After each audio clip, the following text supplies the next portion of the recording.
il s'avère nécessaire de créer un dispositif interinstitutionnel suscitant l'intégration de tous les acteurs, tant nationaux qu'internationaux, ainsi que les producteurs et utilisateurs de données. Ce dispositif ne pourra exister qu'à travers la mise en œuvre d'une stratégie nationale de développement de la statistique pour laquelle l'engagement de l'État ou le soutien politique au plus haut niveau de la hiérarchie, ainsi que la participation active de tous les acteurs impliqués dans la production et l'utilisation de données statistiques sont hautement souhaitables pour le succès du système rénové. La démarche participative suggérée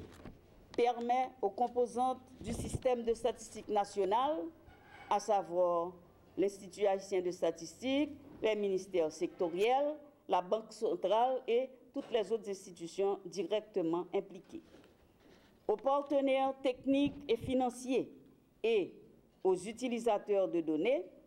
de coordonner leurs propositions en faveur de l'amélioration de la production de statistiques de qualité répondant aux normes internationales. Ces propositions feront ensuite l'objet d'une programmation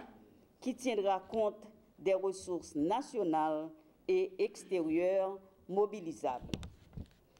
Il est important de souligner à votre attention, Mesdames, Messieurs, que la SNDS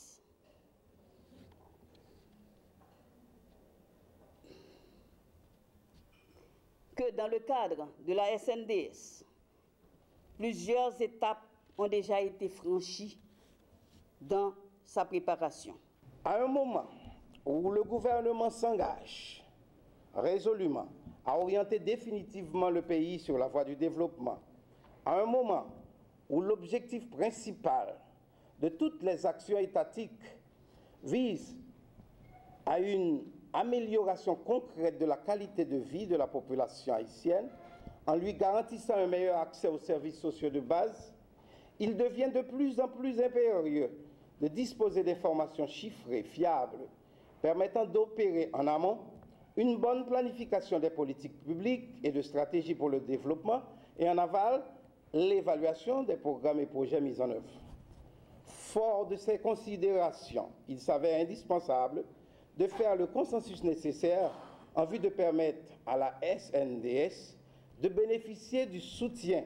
de tous les secteurs de la vie nationale.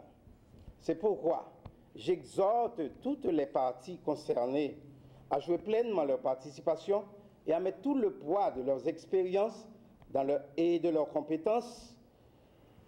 à la réussite de ce grand projet d'intérêt national. Pour ma part, je mettrai tout en œuvre pour que l'ensemble des membres du gouvernement soient sensibilisés autour de la nécessité à fournir aux structures de leurs ministères respectifs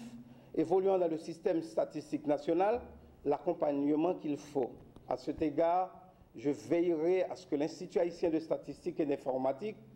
organe central du système, bénéficie de tout le soutien nécessaire pour la mise en œuvre de la SNDS dans les meilleures conditions. C'est pour moi un grand honneur de prendre la parole au nom de l'administration Martelly-Lamotte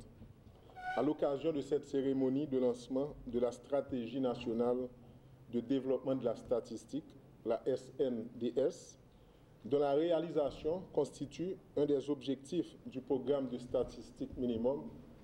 le PSM, programme financé par le Fonds européen de développement à travers l'Observatoire national de la pauvreté et de l'exclusion sociale, l'ONPES. Notre initiative de contribuer à donner un nouveau souffle au système de statistique nationale trouve son fondement dans les difficultés rencontrées au quotidien par les institutions gouvernementales et toutes les autres acteurs de développement à accéder à des informations chiffrées dans de nombreux domaines avec la garantie d'une fiabilité des données lorsqu'elles sont disponibles. Aujourd'hui encore, à un an de l'échéance 2015 relative aux objectifs du millénaire pour le développement, les OMD,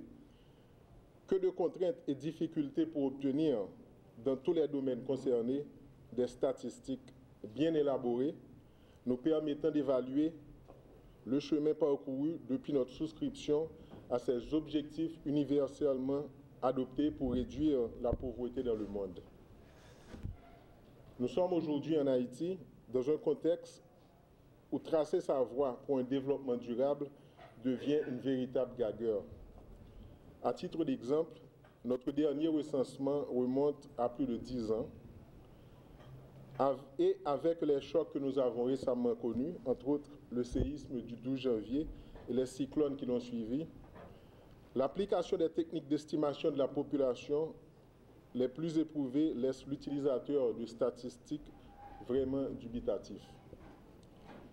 Les efforts récemment déployés pour actualiser nos indicateurs sur la pauvreté répondront très bientôt, et nous l'espérons, aux attentes des acteurs au développement.